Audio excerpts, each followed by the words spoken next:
I'm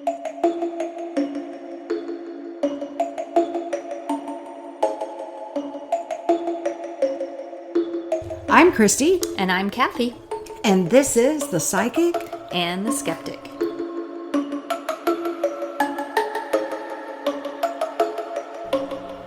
Welcome back. On this episode, we are going to discuss electronic voice phenomenon.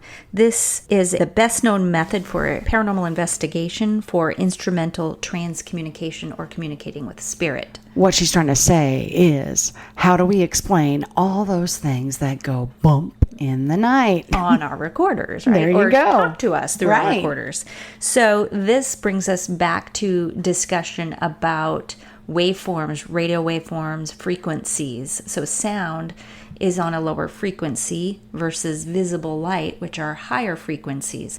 Yeah, all that nerdy scientific stuff that the skeptics just definitely have to rely on, right, Kathy? Right. You got to have the science in here to help explain. Well, I mean, we can easily just say, oh, we caught a ghost voice on our recorder. I can say that anyway. Right. But I have to understand, well, how does that work? My brain is going to ask, well, why and how do we know? When we're discussing electronic voice phenomenon, what is that, Christy? What does that really mean? We could say that EVP refers to voices or sounds often described as unexplained that are also recorded on audio devices but were not heard by the human ear at the time of the recording. These recordings are oftentimes interpreted as paranormal, with some believing they contain the voices of spirits or other entities. You could probably pull up some history on this. This is Oh, one of the sure. earlier ways that paranormal investigators would Say there is a investigate. ghost. And Right. when we talked in an earlier episode about spirit photography, I would say electronic voice phenomenon would probably come next in the historical timeline of paranormal investigating. Mm-hmm. And actually, I would say this is probably the most common form of quote-unquote evidence that investigators present. So that means it's time for Para-history. And of course, if you've listened to our past episodes, you'll know that Kathy and I are huge on history and absolutely love it because history is so very important to help us understand where it all began and how we got to where we are today. All right, so Kathy, where do we begin exactly? So I think we need to start with the spiritualist movement and Thomas Edison. So if you remember, we talked about this before. Spiritualism really started in the mid-1800s to mid-1900s, actually Right. a 100-year span, where people were really interested in making connections with spirit.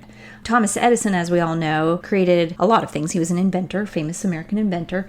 Particularly for this discussion, we should talk about how he invented the phonograph. And so this brings us to 1877. Mm-hmm. He first recorded his own voice saying, "Mary had a little lamb." Right, I've heard that. Right? So he was actually kind of a skeptic. He didn't really believe as heavily as others did in mediums and the traditional spiritualist methods like Ouija boards and table turning, all those kind of things.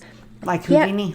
Right, yes. Yeah. And so Scientific American is a magazine that interviewed Thomas Edison, and they asked him to comment on the possibility of using his inventions to communicate with spirits. Now, during this time, people were supposedly taking pictures with photography of spirits. So Scientific Magazine was interested in, now that we can do audio type recordings, maybe we can also capture spirits this way. So that's what led them to asking him about this in that interview. That would make sense, you Right. know. Get it And on one, get it on the other. Even though he's a skeptic, he did say that he thought that communicating with the deceased might be more possible through these methods than the Ouija board or More some scientific. other. Right, exactly. Yeah. Because it's more concrete. You can get a recording and play it back. So that's where his interest came in. Now, as far as we know, he didn't capture anything. And even though he talked about creating a spirit phone, there were no prototypes or designs ever found. No blueprints or any detailed plans that he was ever even trying to create one. I wonder why he never pursued it, because you'd think, that would have been something pretty cool. And with his scientific mind, surely he could have come up with some sort of something. With the way we do EVP recordings today, we use just a standard audio recorder. So it kind of makes sense that he couldn't see how that would be any different than what he was using then for audio recording. Right. Technology has definitely advanced, And maybe it was the fact that some historians believe that Edison's spirit phone was a publicity stunt. So even when he mentioned it, maybe he was feeling some of that at the time. And being a skeptic himself, he's like, well, I don't want to be... Maybe he wanted to back off. Yeah, back off of it because maybe they wouldn't take him seriously. And so some accounts suggest that he might have been exploring the possibility of detecting subtle changes in the electromagnetic spectrum, which we've talked about before. Yeah, EMF. And that could be associated with spirit activity, which is still a current theory. But again, that's only speculative, and we still haven't been able to confirm that as being factual from a scientific basis. Wow, could you imagine, though, if they were able to, 150 years ago, be able to create something that could record? So I'll give my little piece of history on when the first couple of EVPs were actually documented and recorded in history. One of the earliest was Friedrich Jurgensen. So apparently June 12th, 1959, him and his wife decided to go out, visit their country home, enjoy the summer. And he brought along his tape recorder. Now, I did read some stuff up on him saying that he did like to sing and he would record himself and play it back. But he also liked to record the sounds of the wild birds. So I'm going to read his account, but it says, listening to the tape, I heard a noise vibrating like a storm where you could only remotely hear the chirping of the birds.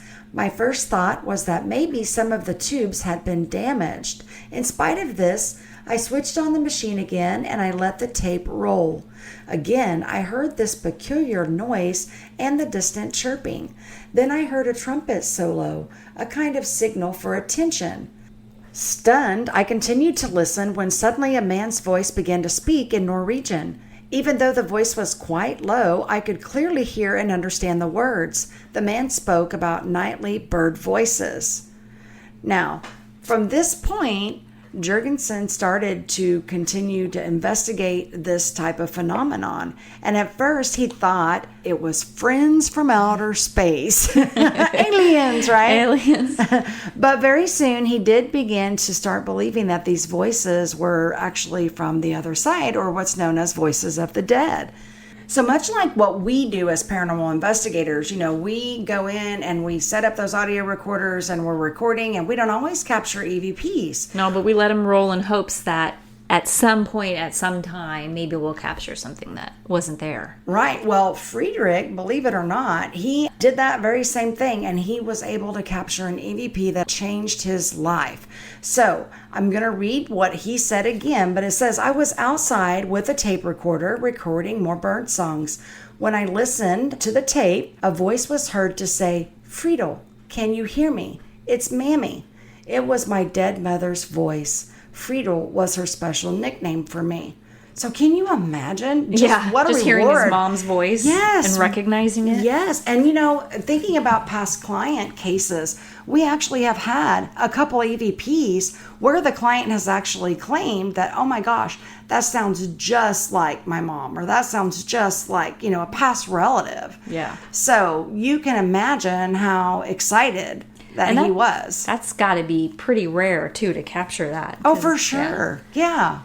So how can this be possible? How do we capture spirit voices on recordings? So you have your audio recorder, you hit record, and it comes on. I'm talking about scientifically. I'm the skeptic here. So you got to look back at how does this work? How do audio recordings work? What is sound? And so I think it's helpful to understand what recordings are. What is sound? Sound is frequencies, right? Which are measured in hertz. Hertz is the number of waves that pass a point each second. Human hearing, we mentioned this before, is 20 hertz to 20,000 hertz. We can hear anything in between there. Ultrasound, that's beyond what we can hear. That's the upper limit. That's greater than that 20,000 hertz. That's like what dogs and cats can hear, right? Yeah. And then microphones, here's what's interesting.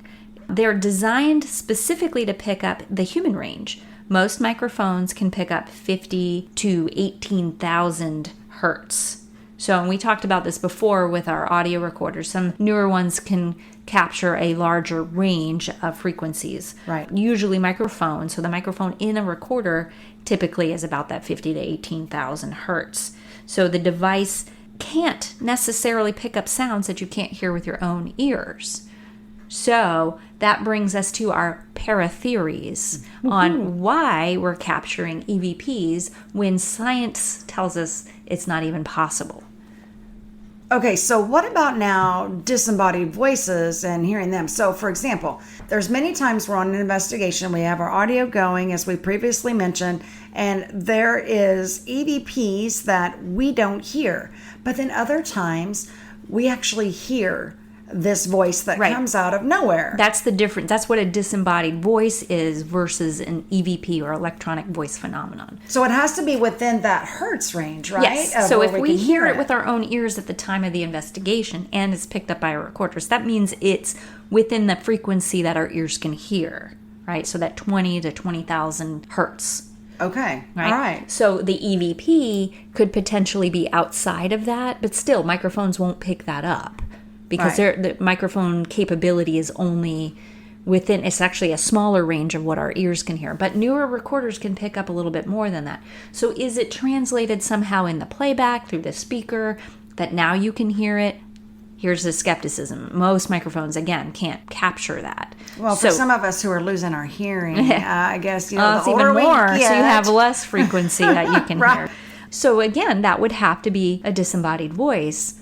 If your microphone were going to capture it, you should have been able to hear it with your own ears. I say the same thing with spirit photography, with your light and what the cameras can pick up. More so than what we can with our own vision. Because our cameras are designed to only capture what our eyes can see. And so we can talk more about how cameras and other equipment that's used for ghost hunting in an upcoming episode. Oh, yeah, we'll have ghost gadgets or something. Yeah, so because there's all kinds of gadgets out there, and I'm always like, well, how is that supposed to work? So the para-theory, or theory behind EVPs and how all this works, has to be one of two ways. So either the sound was audible at the time of the recording, meaning we could hear it, but it was extremely quiet and close to the microphone. So we should have been able to hear it, but the recording or whoever the spirit was like right up against the microphone, and which is why we didn't hear it, because we weren't close enough to where it was coming from. Yet the microphone picked it up. Reminds me of that one EVP that we got. We both got it on our audio recorders, but yours is much louder. So that means that I was closer to it, or it was right up against my recorder, but my ears still could not hear it because it wasn't close enough. Right. So it could have been a super low frequency, which is why it doesn't always show up on a waveform. So that's volume when we talk about height or amplitude. So that means, according to this theory, your device was more sensitive to it than our ear, but still within that frequency that the microphone could pick it up. That's far-fetched when you're looking at it from the skeptical viewpoint, because most of the time we're carrying our recorder, and I feel like I should have heard it.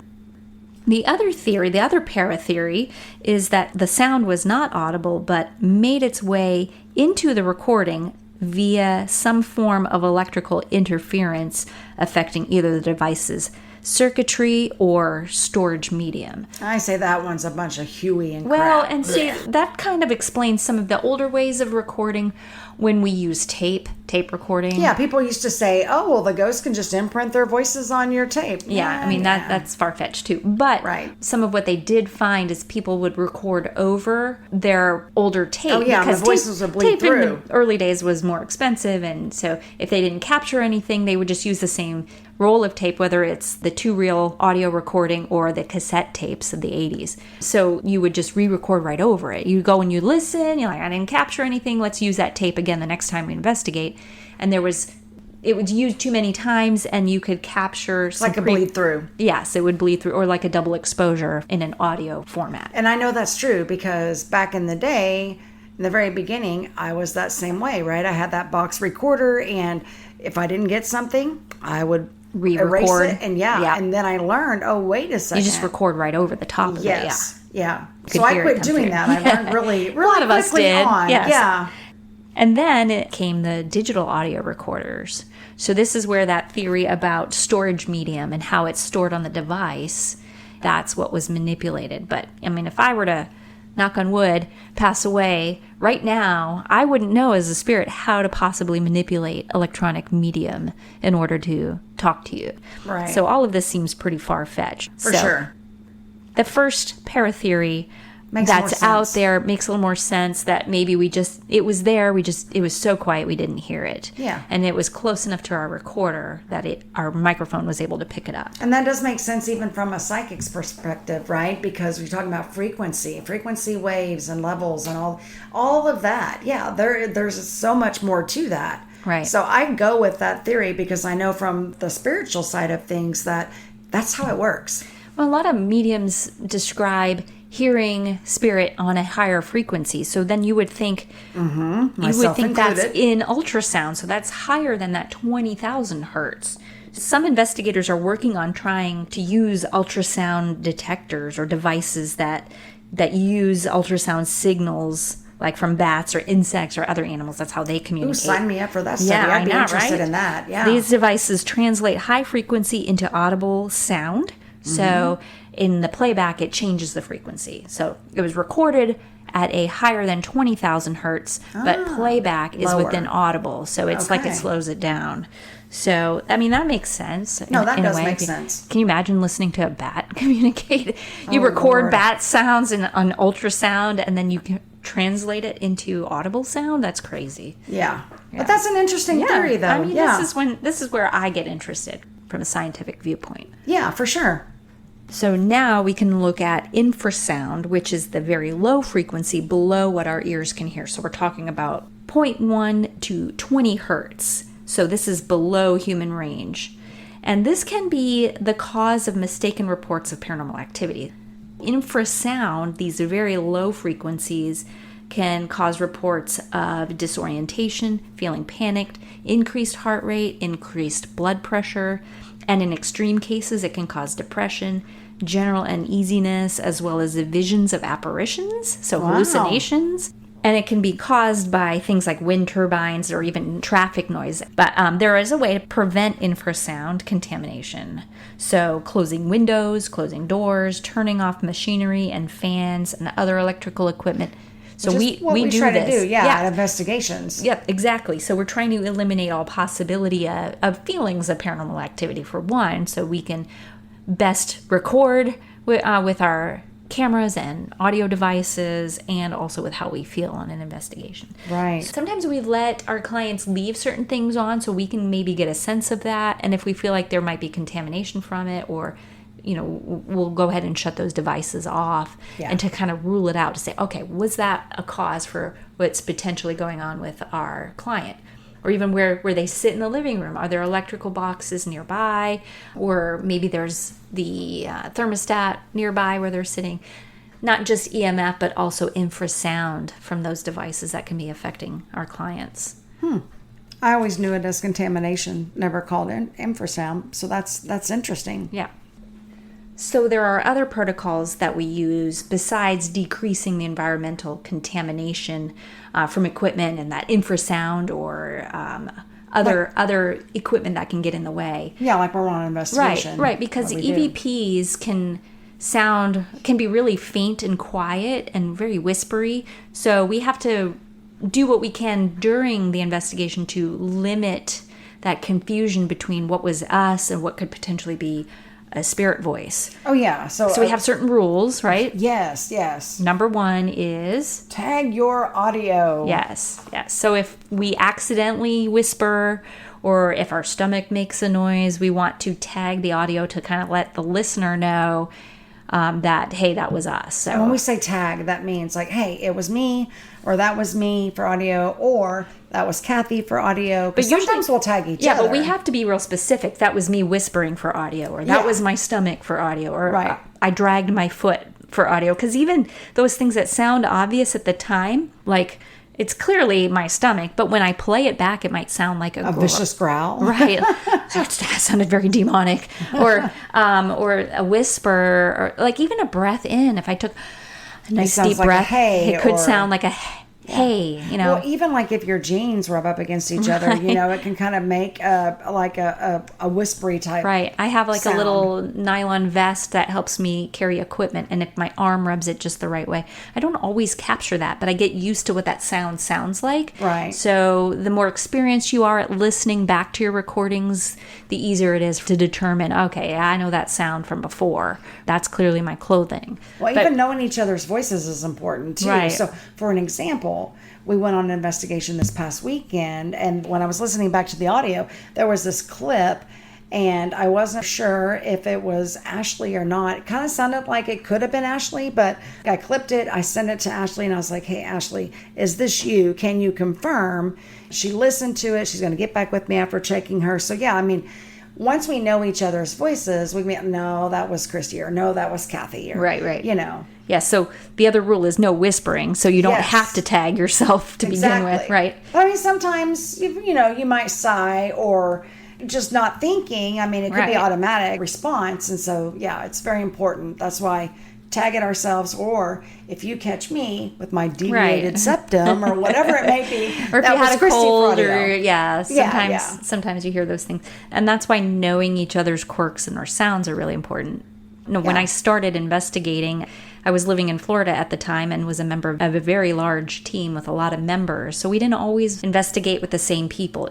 I mean, we had our core team that was usually there. Our lead investigators were the same, and our tech managers were pretty consistent. But then, the investigators that were on each investigation might be different from one location to the next. That would drive me nuts. Yes. Do you find it's easier to work with the same people? Yeah, absolutely. So once I moved out to Oklahoma and I joined your team, it's the same people we investigate with each time. So it makes it way easier listening. So then there's not really any doubt.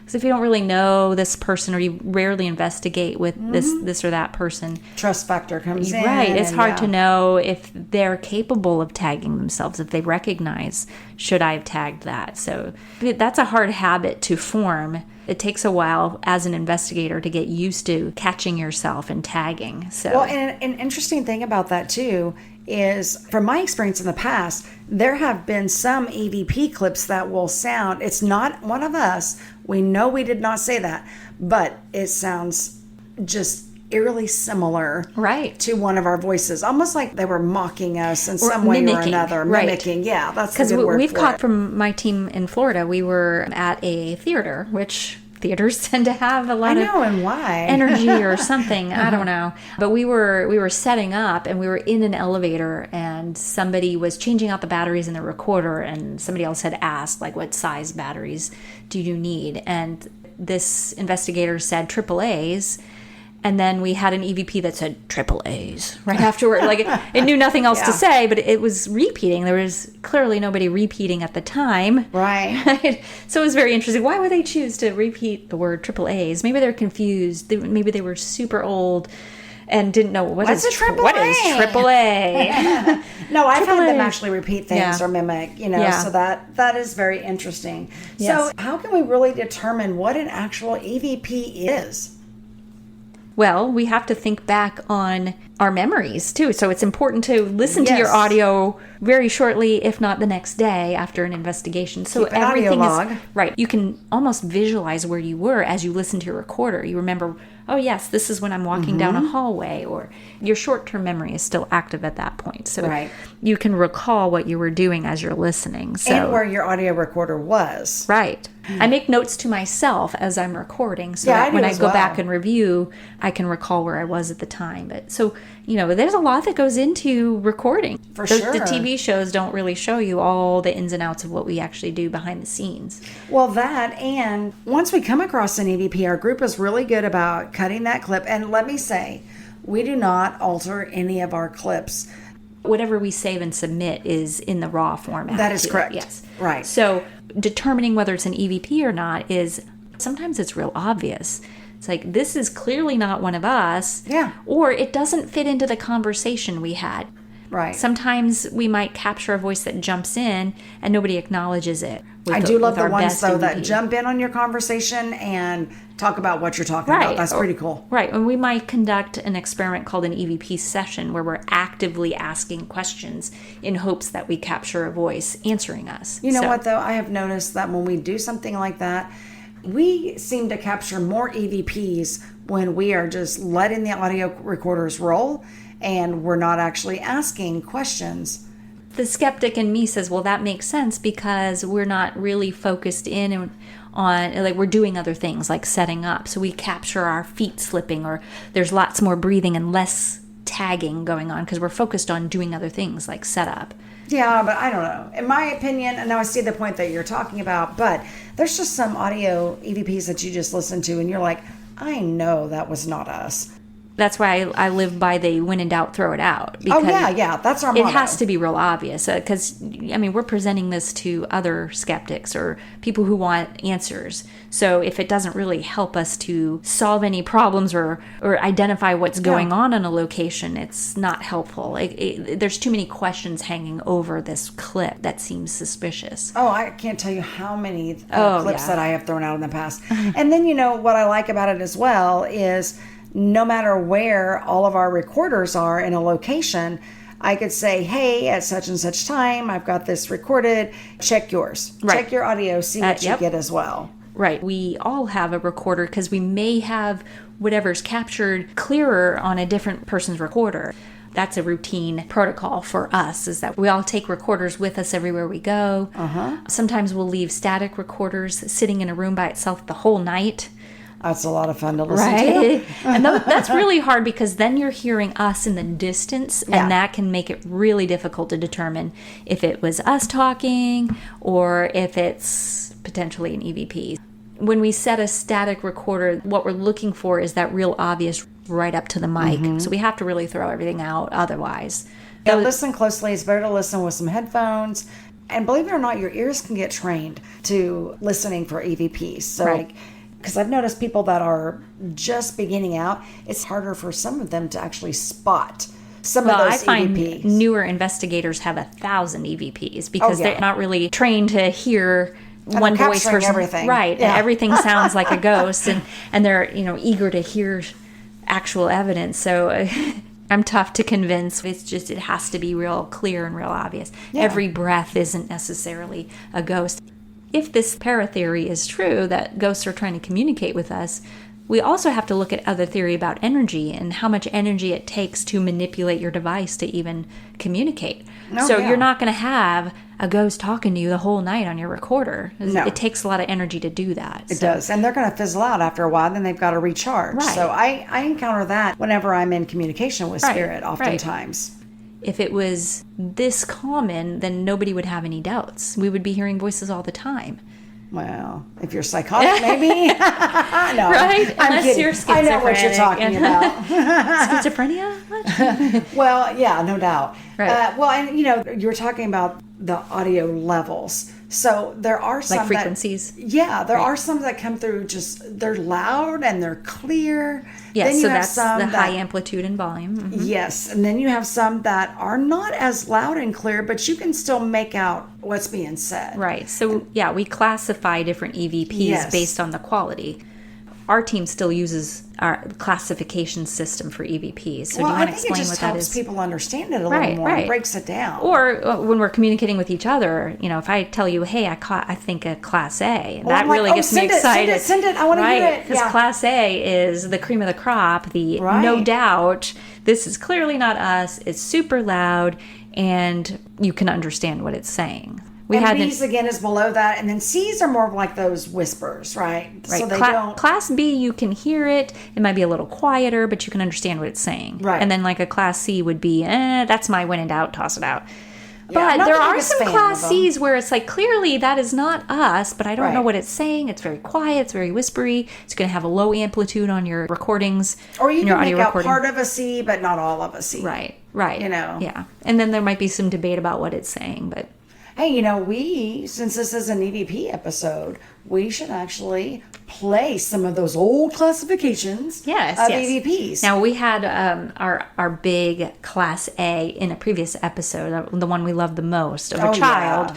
Because, again, our rules are we don't have children for a reason. One, it's a lot. Some kids don't emotionally handle investigations very well. If you eliminate the chance that there's a child on an investigation and you capture a child's voice, this strengthens the evidence towards being something paranormal, because we've ruled out the fact that there were no children at this location at the time. And you also hear the family in the background talking. That you remember this story a little bit if you want to set it up. Because they were actually we're coming to investigate, and they were going to have like people over after we left, and so they were talking about what type of food and stuff they were going to have. And so one of the things that's neat is you don't hear anybody acknowledge this little girl, not us, not the homeowners that were there. Right, so it's clear nobody heard this recording at the time. Exactly. So this is our favorite as a team, Class A EVP. Yes. They're gonna bring back, or Katie's bringing back pizza. Oh, and I'll wait. You buying everybody pizza? I bought it. Oh. Oh, I love my Dun-Duns. I love my Yeah, me, Angela, and Katie. And we're gonna make guacamole. So that one's an oldie but a goodie, and we clearly did not have children there, right? And it's clear that sounds like a child. And there's another clip from this same investigation. Child chimes in again. Yeah, it's like, somebody feed the kid. She's hungry, right? Yes. So we have a collection of things. I'll eat it all. I don't know what's gonna work. I'll eat it all. But it looks like I'm eating for like 9. Do they need this light out?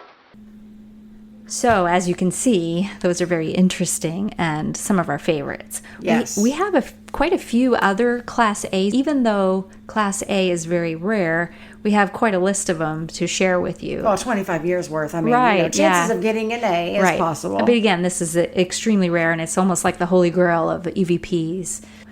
This next group, we have several from this one particular location. Christy, you want to... Yeah, so there's the next 3 that we're going to play for you actually come from, it used to be a hotel, and it was down in Wynnewood, Oklahoma. It's now turned into a museum, and these were recorded several years ago, but they're very good ones, and so we'll play those for you right now. So that one was really quick in the beginning there. It sounds like a female or a child? It's a child, yeah. Yeah, it sounded like a child. Okay, so here's the second one from Wynnewood. Just to here. Ooh, okay. That one was pretty clear, too. Yeah, and if you listen, it's like this lady comes in, and it's a British accent. We were actually in a room that was set up like a doctor's office, which was really interesting. So it sounds like she says, "A doctor here?" Yeah, like she's looking is there for a doctor here? Yeah. Let's play that one more time, because that happened really quickly, too. Okay. Just to here. Yes, she does sound a little British. Doesn't she? Yeah. So the third one we have from Wynnewood Hotel starts off with a couple of investigators talking, and then there's a train. In the background, You'll hear the train horn, and as soon as that train horn stops, the voice comes in. Yeah, it sounds like a little kid. So here is the last Class A EVP from Wynnewood. And did he put the ball room on there? Or? Yeah, it says bar number 21. We started it. Yeah, that one was very whispery. Really cool. Yeah. We started it. Okay, so we have some more under the Class A category. This next one comes from a recent investigation we did up in St. Joseph, Missouri. Yeah. The Beatty Mansion. So this building was built in 1854 for Mr. Armstrong Beatty and his wife. Eventually it was sold to the Ladies Union Benevolent Association, and they turned it into what they called the home for the friendless and distressed population. Like a homeless shelter, basically. Sure, yes. Yeah, for housing. I think they also housed people who struggled with alcoholism there. This Ladies Benevolent Association also had an orphanage in town called the Home for the Little Wanderers. Super cute. It's still in operation today in the same building as it was in 1894. So this next clip really ties into the history, which is why this was so jaw-dropping when we heard it, because it had nothing to do with what we were talking about at the time, yet this lady chimes in. So we'll play that for you now. Was the Mormon church. Okay. Oh, 100 years. They had it. Yeah. Yeah, that's quickly becoming one of my all-time favorite now. I know it's a recent one, but what's so cool about this is that your recorder and my audio recorder both captured this same EVP. And this is the one I was referring to earlier when I said that your audio recorder is the one that captured it the loudest. Right, so it likely occurred closer to where my recorder was, but somehow it both captured it, and we weren't right next to each other. And it's confirming the history of this location because it says, so they ran the orphanage, referring to this point the in Ladies history. Benevolent Association. So yes, so very cool. And we love history, so this was really cool for us. Yes, just more absolutely. confirmation. I think at the time we were getting a tour of the place. Yes. 100 years. They had it. Yeah. Yes, really, very really cool. Like very I said, awesome classification for EVPs for A's. Right, really clear. There's probably more out there, and maybe we'll throw some more in a future episode. Yeah. But next, we should play some Class B EVPs. And these are really cool because you can understand what they're saying, but they're a little bit quieter. Yeah, maybe a little not as harder to hear. amplified. Right. Yeah. So this next one is going to come from the Ritz Theater in Shawnee, Oklahoma.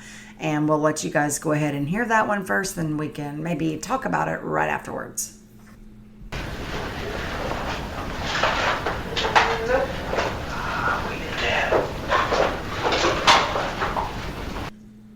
Yeah, so that one's a little creepy. Yeah, just a little. Well, what's neat, we were walking around the building because you can hear our footsteps. Yeah.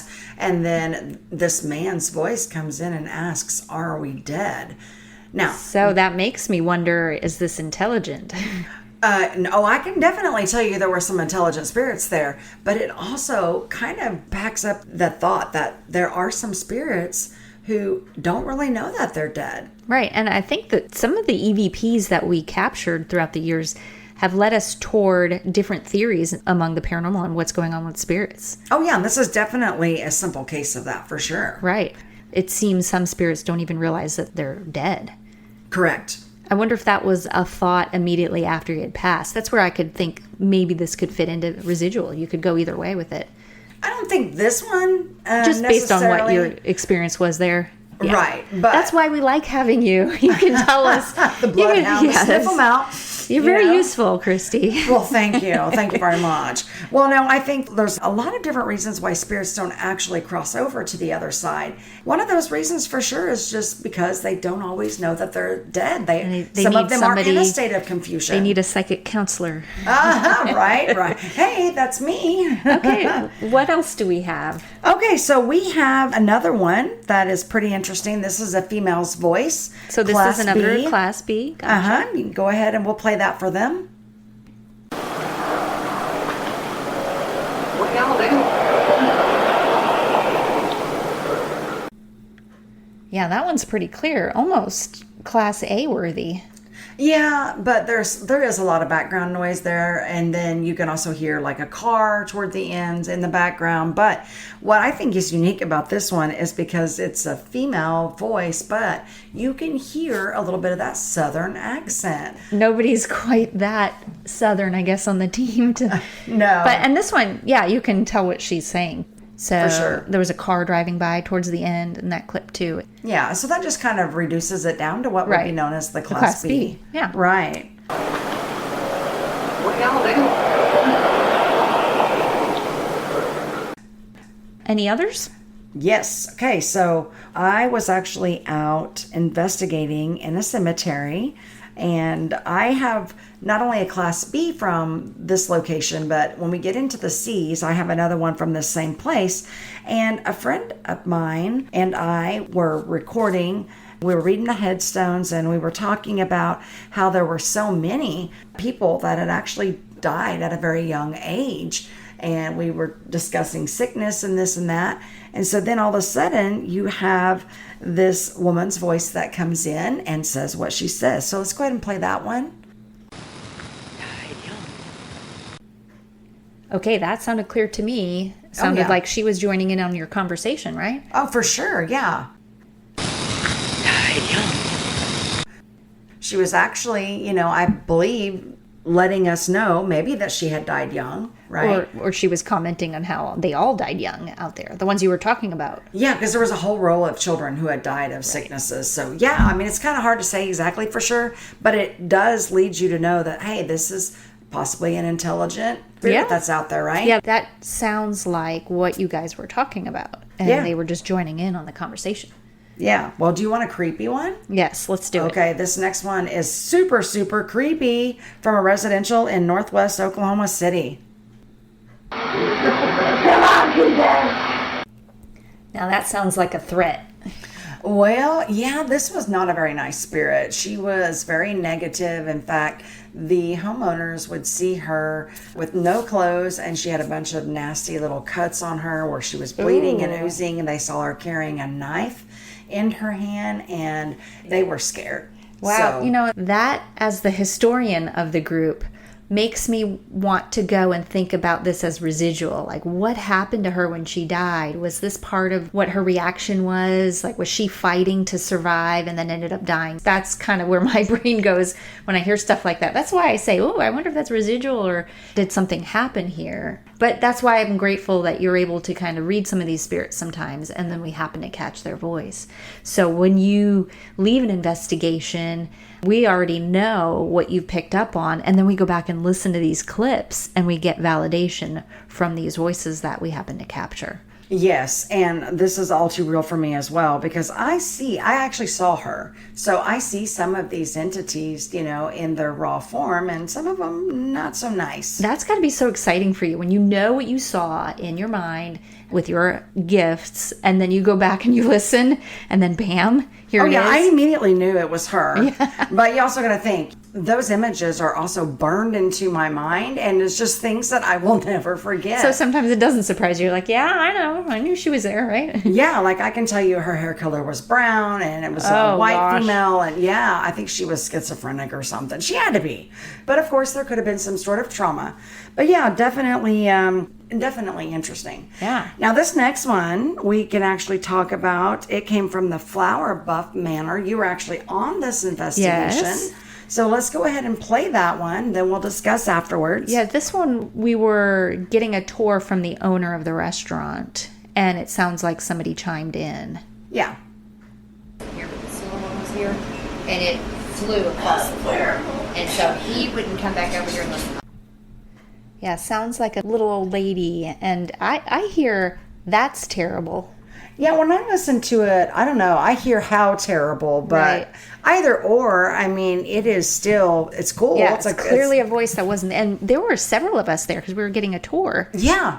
And we have this one on video too. Yes. So you can see that it wasn't the owner of the restaurant saying anything. And she was the only one that was talking at the time. Right. The rest of us are in the background behind the camera. This was recorded on cell phone video, I think. I think so. Right. So, yeah, we can post that to our Instagram so you guys can see the video let's too. do that. Right.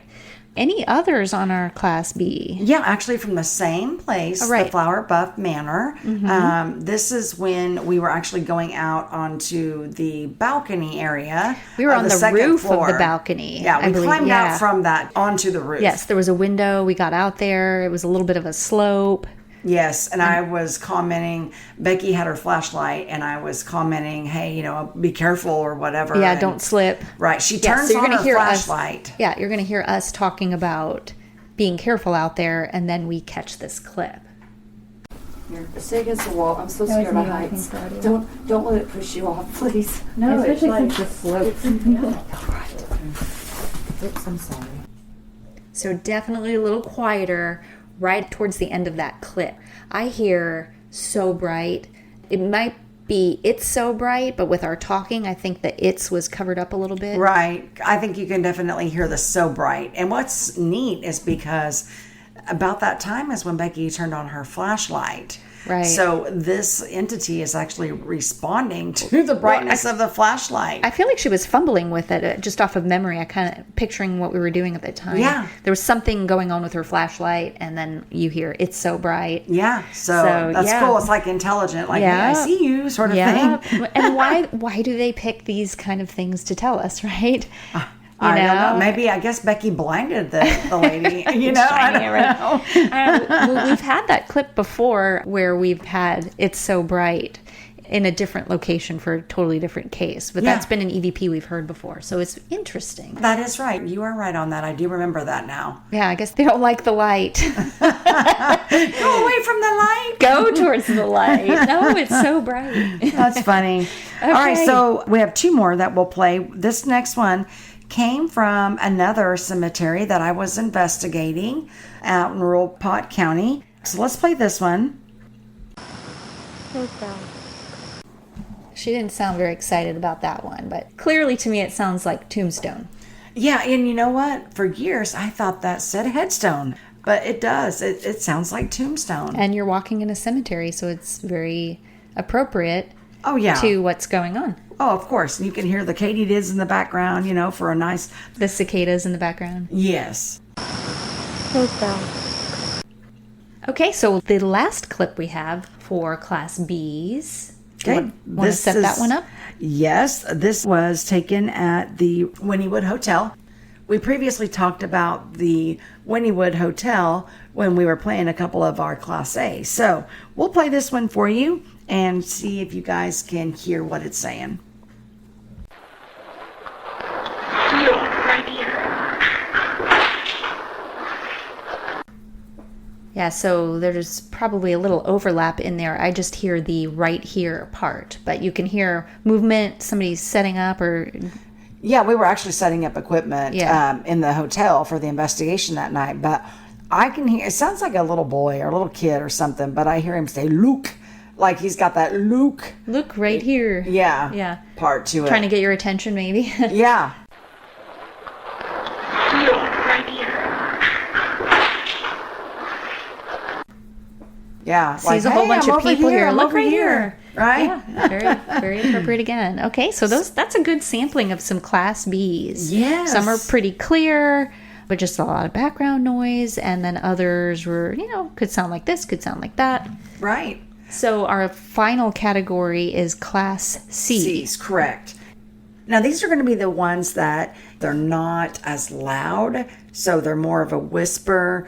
And sometimes when we get Class C EVPs, they're very, very hard to make out, or you might have part of a phrase there and not the other part. So just for the purpose of this episode, we've chosen several of these EVPs that you're going to be able to hear a lot better than some of the standard Class C EVPs. Right, because normally with our Class Cs, we tell our clients when we submit these to them that they're probably going to need headphones. You might be wearing headphones listening to this podcast, but still, most of the time these Class Cs are really short, one syllable, and I tend to feel like they are the when in doubt, toss it out type. Oh yeah, for sure. In fact, I tossed so many of the Class Cs because if I've got a strain to hear, right, and it's hard for me to understand our clients, or if it makes no sense to what's going on, then I tend to think, well, this could be potentially something that sounds like a voice, but it could be just our foot sliding on the floor, or sometimes an arm can move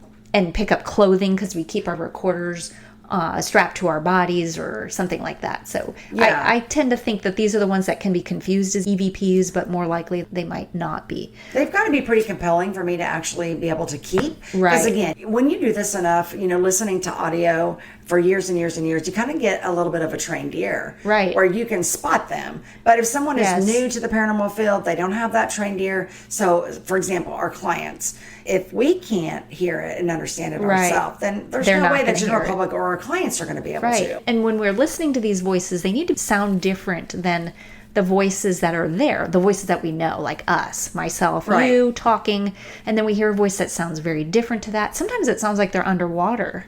Oh, yeah. Or they sound electronic in a way, which I think a skeptic could say that's probably the recorder itself and some kind of digital distortion of a voice. But you do know which they can have happen. captured underwater EVPs before, right? Well, that's a whole other story, I'm It sure. is, but I'm just saying it's not possible, Miss Skeptic. So, Yeah. not impossible, should I say. No, what I mean is it sounds like it's not in the room with you. Right. So that makes me wonder what's going on with the recorder, with the recording itself. But anyway, let's get to it and play a couple of samples of Class C EVPs. Okay, we actually have a couple from the Beatty Mansion that's in Missouri that we could play, and we'll discuss them afterwards, of course. But let's go ahead and play that first one from the Beatty Mansion.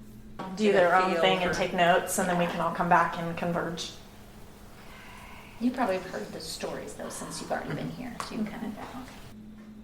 Yes, so you hear a little talking in the beginning of that one, and then the talking stops, and then that breathy voice comes in, that, hey, oh.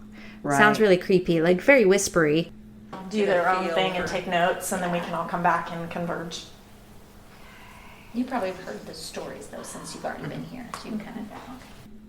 I do want to give a shout out to Afterlife Paranormal API. They invited us to this investigation with them. We've had a blast with them on several other investigations. Oh, yeah, they're great. They're our go-to girl team. Right. And we really enjoy investigating with them. So you hear one of their investigators talking in the beginning, and then that breathy voice. Yeah, but you can hear the breathy voice pretty clear. And if we weren't pausing our conversation at that time, we probably wouldn't have heard that EVP. Right, It's so right. light. Right, so light, whispery, that makes that a Class C. So our next one is also from the Beatty Mansion, and this, of course, is a Class C. And to me, I can't hear this one very well. I know when we were talking about doing this episode, you said that you could hear it pretty clear, Kathy, but this one's a little harder for me. So let's go ahead and play that one.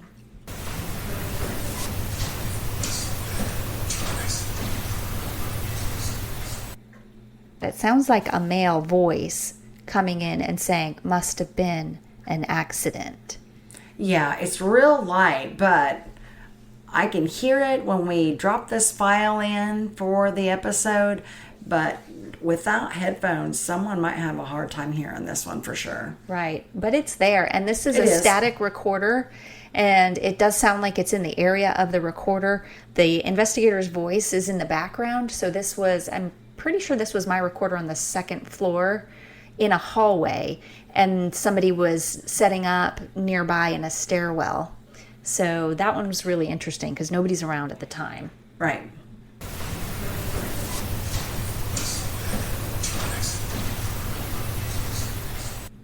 So, what else? Okay, so we do have another one.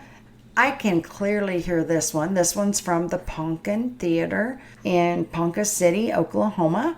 So we'll go ahead and play that one. Let's do this. So it's something walking by, I guess. So that was me in the beginning. You and I were doing a little bit of a walkthrough initially of the theater. Now, we were actually setting up a motion detector. Right, in the orchestra pit. They had Correct. it set up for an orchestra at the time, and API actually had left to go get some dinner. They had already done their setup and walkthrough, so we were doing one with just you and I. Yeah, we And were the only ones in the theater Right. at the time. so you can hear in that clip, you hear me talking, then you can hear you responding, and then I think I come in again, and just as I'm finishing speaking, you hear set. Let's do this. So it's something walking by, I guess. So I don't know if they were talking about the set, like the theater stage, set, right. stage set, Yeah. or set your butt down and stop walking around, because you can hear the creaking of the wood flooring. And You had your yes. audio recorder with you, right? Yes, yes, Okay, that's why we what caught I that. thought. I had mine with me too, but mine didn't catch this one. So it probably was just closer to where I was. Right, but you can definitely Whatever hear it that. was. Okay. So, well, we do have a couple from a residential. This one is known as the man with the handlebar mustache on our website. So let's go ahead and play the first one from that. Right there. Yeah. She did call us about 2 or 3 weeks ago, me and my husband, and it was just her here at the house at the time. So this was during the client interview. So you were out in the car, but we had your recorder too. Correct. My yeah. recorder picked this one up, and the client's daughter was talking about her experiences. So you can hear in the clip, she was saying something, and then you hear an, oh yeah, like, oh yeah, I remember that. What's also interesting about this clip is earlier, before the EVP, you could hear a beep, and my experience as a nurse, my head goes right to the monitor beeping. Yeah, like someone would have hooked monitor. up to them. Yeah. Right. It's just heard one little blip in there.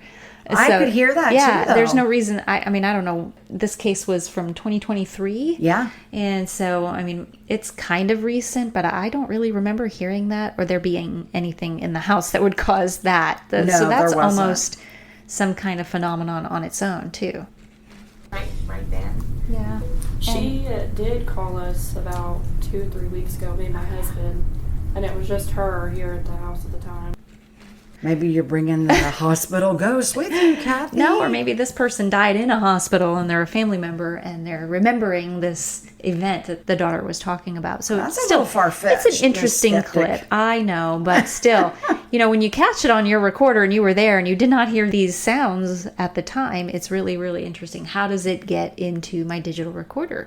What's wrong with my recorder that picks up these strange sounds? I don't know. Does your energy just like emit like those hospital Well, beeps? I mean, I do have stories from the hospital, but We that's will have for, to get to those one day. That is for another episode. But Right. any other Class C's that we have to share? Yes, the same house. This next one came actually from my audio recorder. Again, like you said, I was sitting outside, but I always give you guys my audio recorder to take in and start. So play this little clip, and then, of course, we'll discuss afterwards.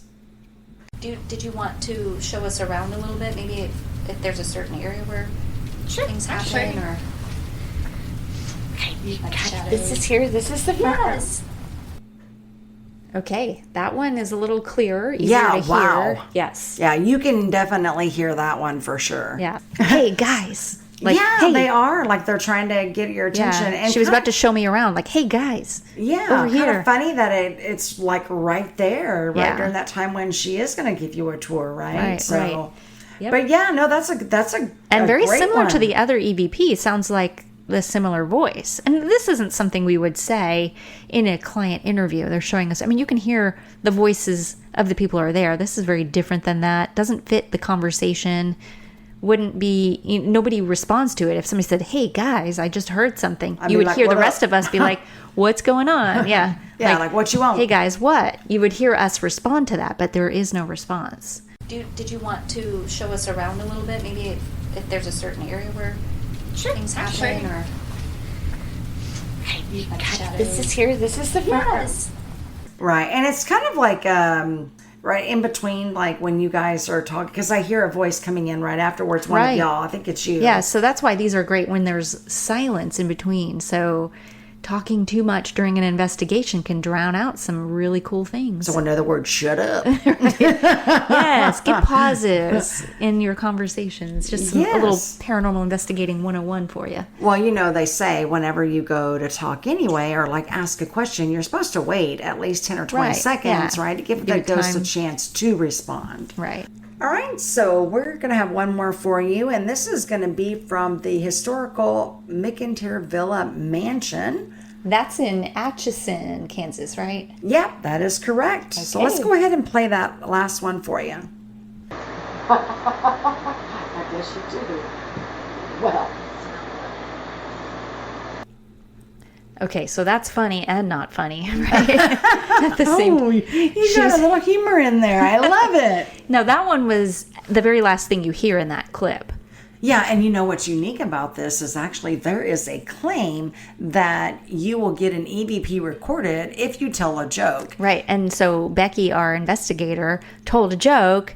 That's Yes. you laughing. And then you hear, it's not funny. Yeah, it sounds like maybe it's a So woman's maybe- voice, but it's like off at a distance. Yes. And well, I think Becky's recorder was set down somewhere too. So we were carrying on, and this was a static recorder that Right. picked it up. So it sounds very distant. Yes. So I guess you do.